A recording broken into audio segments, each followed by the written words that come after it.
নমস্কার, আমি শুভ্রজিৎ এবং আপনাদের সকলের কি খবর আগে সেটা কমেন্ট বক্সে জানান।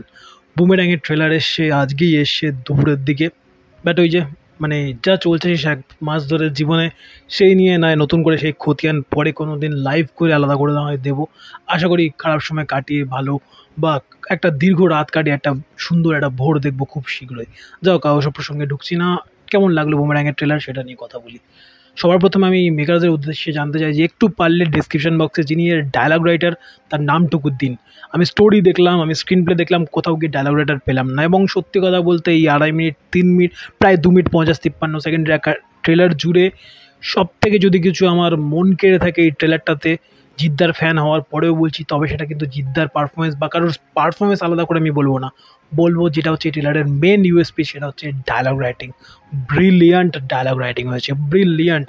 ঠিক যেই কারণে জিদ্দার ফ্যান হই কি যদি নাও হতাম, অ্যাজ এ নিউট্রাল ফ্যান শুধুমাত্র মজা পাওয়ার জন্য এই ছবিটা হলে যেতাম।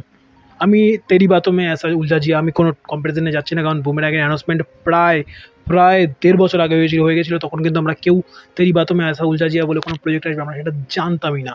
যাই হোক, তারপরে সেটা আসে, আমি সেই পার্টে ঢুকছি না। বাট স্টিল তেরি বাতোं में ऐसा उलझा जिया দেখো কিন্তু এই লেভেলের মজাটা পাইনি যেই লেভেলের মজা আমি বুমেরাংয়ের ট্রেলার দেখে পেয়েছি। সত্যি কথা বলছি, জিৎ ফ্যান হিসেবে নয়, অ্যাজ আ ফিল্ম লাভার বলছি। রাবণে অনেক পার্ট খারাপ লেগেছে, কমেডি সলিড ক্রিন ছিল। আমি বলেছিলাম রাবণে এর অ্যাকশন কোরিওগ্রাফি, জিদ্দার প্রেজেন্স, তার কস্টিউম, তার যে লুকটা সেট করা হয়েছে, ওই গ্র্যান্ডিয়রগুলো ছাড়া স্টোরি লেভেলে কিংবা স্ক্রিন প্লে ট্রিটমেন্টের দিকে যদি বলি, রাবণ অনেক অনেক অনেক পিছিয়ে থাকবে অ্যাজ এ ফিল্ম।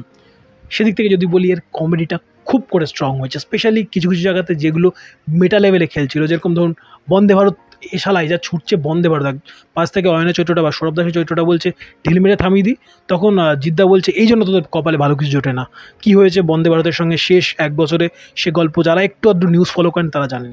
কিংবা ও লাভলি, এটা একটা ঠিক কার মুখে বসে এবং কীরকমভাবে কি ওয়ার্ক করে, যারা একটু সোশ্যাল মিডিয়া এবং হালকা পাতলা সোশ্যাল মিডিয়াতে থাকলে আপনি জানতে পারবেন যে ও লাভলি বা ও লাভলি কার সঙ্গে যায়। এবং যদি পলিটিক্সের সঙ্গে একটু আধটু ওয়াকিবহাল হয়ে থাকেন তাহলে তো আরও বেশি করে জানবেন। কিংবা আমার ছেলেটার না বাংলাটা ঠিক আসে না, এই বিষয়টা নিয়ে যারা একটু ওয়াকিবহাল তারা জানেন যে এই ওর না ঠিক বাংলাটা আসে না, এই ডায়লগটা কোথায় গিয়ে হিট করলো। কিংবা মা কেন আমাদের একটা সুপারম্যান নেই, এই সুপারম্যানটা এই মুহূর্তে দাঁড়িয়ে বাংলা ইন্ডাস্ট্রি বা বাংলা কমার্শিয়াল ইন্ডাস্ট্রির জন্য জিদ্দা ছাড়া আর কে হবে আমি সত্যি জানি না। কারণ যে লোকটা বাংলা কমার্শিয়াল ছবি বা বাংলা বাণিজ্যিক ছবির এই মাগ্গিগন্ডার বাজারে দাঁড়িয়েও একের পর এক তার মতো করে অ্যাপ্রোচ করে যাচ্ছে, সে ফেলিয়ার হতে পারে, সে ক্রিঞ্জ হতে পারে, সে বাজে অখাদ্য ছবি হতে পারে, কিংবা সে চেঙ্গিজের মতো একটা ছবি হতে পারে, কিন্তু দিনের শেষে লোকটা কিন্তু প্রচেষ্টা চালিয়ে যাচ্ছে। অ্যাটলিস্ট যখন বাংলা ছবি ধরে নিলাম একদম ধসে গেল, তখনও এই লোকটার একটা ভক্ত হিসেবে বলতে পারবো যে হ্যাঁ, একটা লোক কিন্তু চেষ্টা চালিয়েছিল। সেই জায়গায় এই 4টে ডায়লগ আমার হেব্বি করে হিট লেগেছে, যেগুলো আমি অ্যাটলিস্ট আমার কোথার থেকে কিছু কিছু জায়গাতে মনে হচ্ছিলো যেন মেটা ডায়লগের লেভেলে ওয়ার্ক করছিল। বন্দে ভারত বললি, কিংবা এই সুপারম্যানের ডায়লগটা বলি, কিংবা বাংলাটা ঠিক আসে না, হালকা সোশ্যাল কমেন্ট্রি এবং তার সঙ্গে এবং ওই সুপারম্যানের ডায়লগটা তো স্পেশালি হিট করলো একদম মুখের উপরে এসে যে হ্যাঁ, এই সময় দাঁড়িয়ে ও সুপারম্যান। হয়তো সিনেমার ক্ষেত্রে ঠিক যতটা যাবে ঠিক ততটাই এই ক্ষেত্রে যাবে। এই ডায়লগটা আমারও কোথাটা গিয়ে ওই জব मैं विलन बनता हूँ ना तब अच्छे अच्छे हीरो भी मेरे सामने टिक नहीं पाते বা ছোটে পড় যাতে, ওরকম একটা রেফারেন্স আমার কাইন্ড অফ মনে হলো। হয়তো অনেকে বলবেন যে জিৎ ফ্যান হিসেবে বিশাল বড় একদম ব্যাপারটাকে ফুলিয়ে ভাবে তুলছিস বা তুলছো বা তুলছেন, বাট স্টিল যেটা লেগেছে বস সেটা লেগেছে। খারাপ লাগলে যদি সিনেমাটা দেখবার পর মনে হয় যে হ্যাঁ ট্রেলারের লেভেলে খুব ভালো হয়েছিল, বাট আলটিমেটলি সিনেমাটার মধ্যে জাস্ট ভূষা ভরা রয়েছে, এসে অবশ্যই বলবো। সেটা নিয়ে বলতে কিছু আসে না, প্রথমে ফিল্ম লাভার তারপরে জিদ্দার ফ্যান, তো সেটা ক্লিয়ার। তো এই ট্রেলার এই ডায়লগগুলো, কিংবা একটা জায়গাতে তুমি ওকে চার্জও দাও বলে আই হেট ইউ বলে দেবচন্দ্রিমা চরিত্রটা চলে যাওয়া, এই জায়গাগুলো বেশ ভালো। আবার স্পেশালি অম্বরীশের চরিত্রে ওই ওলাভলিটুকু ছাড়া আমার হালকা চরিত্রটাকে একটু ক্রিঞ্জ লেগেছে। তার ডায়লগ যা দেওয়া হয়েছে, এই বৌমার কোলে শ্বশুর দোলে কিংবা ব্যাপারটা হলো হালকা আমার ক্রিঞ্জ লেগেছে। কিন্তু উল্টো থেকে যদি বলি, এ বাবা তুলে কোনো কথা নেই, বাবা তুলে কোনো কথা নেই, এই যে ব্যাপারগুলো বেশ মজাদার।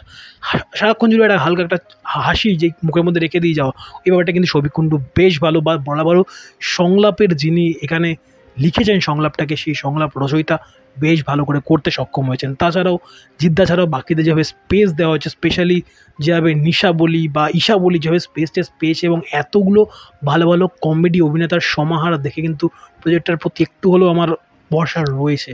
দেখা যাক কেমন কী হয়। জিদ্দার মানুষ যেইভাবে বক্স অফিসে মুখ থুবড়ে পড়েছিল, আশা করি যেন এই প্রচেষ্টাটা অ্যাটলিস্ট সেরকম যেন অ্যাটলিস্ট তার সঙ্গে না হয়। এবং ট্রেলার লেভেলে যদি বলি বেশ ভালোই। প্রথম গান আমি বলেছিলাম আমার ভালো লেগেছিলো, ম্যাক্সিমাম লোকেরই সেটা খারাপ লেগেছে। সেকেন্ড গান অদ্বিতীয়া, তো আমি বলেছিলাম যে আমার একটা ওই মন মানে না বা পরঞ্জয় জলিয়ারে বা ওই আওয়ারা ওই সময়ের যেন একটা ভাইব পেতাম গানের মধ্যে, সেই ভাইবের গান আমি পেয়েছিলাম অ্যাটলিস্ট অদ্বিতীয়া দেখে। আমার তাই মনে হচ্ছিল। রুক্মিণীকে বেশ সুন্দর লাগছে। টিজারে তাকে আমার বিশাল ন্যাকা লেগেছিলো, আমি বলেছিলাম বিশাল ন্যাকা লেগেছিলো। ওই আমি নিশা ওই ব্যাপারটা বড্ড ন্যাকা লেগেছিলো। বাট এখানে বেশ হয় না, এগুলো হয় না কিছু কিছু জায়গাতে ওই পার্সপেক্টিভের সঙ্গে বেশ ভালো চলে যায়। এখানে কেন জানি না আমার মনে হলো না যে ওকে সেই ন্যাকাটা লাগছে যেটা আমার টিজার দেখে মনে হয়েছিল। ওভারঅল যদি বলি, বেশ প্রমিসিং একটা ট্রেলার হয়েছে, বেশ প্রমিসিং একটা ট্রেলার হয়েছে। লেটস সি আল্টিমেট আউটপুট কী হয়। আবারও বলছি, যদি আল্টিমেট আউটপুট খারাপ হয়ে থাকে, অবভিয়াসলি ট্রেলারটা অনেক ভালোভাবে আমাদের বাংলার ফার্স্ট বয়ও ডিজাইন করে থাকেন, বাট তারপর তার ছবির কী মান হয় সে তো আমরা সকলেই জেনে থাকি। তো আমি সেই তর্কে আর ঢুকছি না, ফ্যান বয়রা এসে গালাগালি করবেন। বাট ওভারঅল যদি বলি, এটা দেখবার পরে বা এই ট্রেলারটা দেখবার পরে অ্যাটলিস্ট সিনেমা হল অব্দি টেনে নিয়ে আমাকে একটা নিউট্রাল ফ্যান হিসেবে যেত। বাট তারপরেও জিদ্দার এই প্রচেষ্টা, সে আদৌ সুপারম্যান হয়ে আসতে পারে কিনা বাংলা কমার্শিয়াল ফিল্মের ইন্ডাস্ট্রির জন্য, তার তো সময় তার জবাব দেবে। বাট অ্যাটলিস্ট এই ট্রেলার নিয়ে রেখে যদি বলি, হলে যাচ্ছি ফার্স্ট ডে ফার্স্ট শো, আপনাদের সঙ্গে রিভিউ শেয়ার করবো। কেমন লেগেছে অবশ্যই জানান কমেন্ট বক্সে। এবং একটু দেরি হয়ে গেল ভিডিওটা করতে, তারপরেও যারা দেখলেন এসে অবধি, থ্যাংক ইউ সো মাচ। আপনাদের কী খবর, কেমন কী রয়েছেন? আমি চেষ্টা করবো রেগুলার হওয়ার যতটা পারবো ইন ফিউচারে। লেটস সি কতটা কী করে উঠতে পারি। এবং আই হোপ এই ছবিটা যেন চলে বাংলা বক্স অফিসে, এবং ওভারঅল চলবার জন্য যেসব মেটেরিয়ালগুলো যতটা রসদ দরকার হয় অ্যাটলিস্ট এই মুহূর্তের কমার্শিয়াল ছবির মার্কেটটাও যেন কোথাটা গিয়ে রয়ে গিয়েছে কলকাতা শহরের মধ্যেই, সেই জায়গাতেও চলবার মতো কিন্তু রসদ রয়েছে ছবিটার মধ্যে। দেখছি সেগুলো কতদূর মানে ব্যাটে বলে হয়, এবং সেটা ধোনির মতোই 110 মিটার একটা ছয় হয় কিনা স্টেডিয়ামের বাইরে, সেটা তো সময় বলবে। দেখছি, দেখা যাক কেমন কী হয়। এবং এই ছিল আমার রিভিউ রিগার্ডিং বা রিয়াকশন যাই বলুন regarding this boomerang trailer. Video ভালো লাগলে লাইক শেয়ার সাবস্ক্রাইব, চ্যানেলে ভিডিও প্রথমবার জন্য দেখে থাকলেন চ্যানেলটাকে সাবস্ক্রাইব করুন, পাশে থাকা নোটি বাটনটাতে অল নোটিফিকেশন অন করে চ্যানেলের সঙ্গে থাকতে বলবেন না। ভালো থাকুন, ভালো রাখুন, এবং অবশ্যই ভালো ভালো কন্টেন্ট দেখতে থাকুন। Bye bye.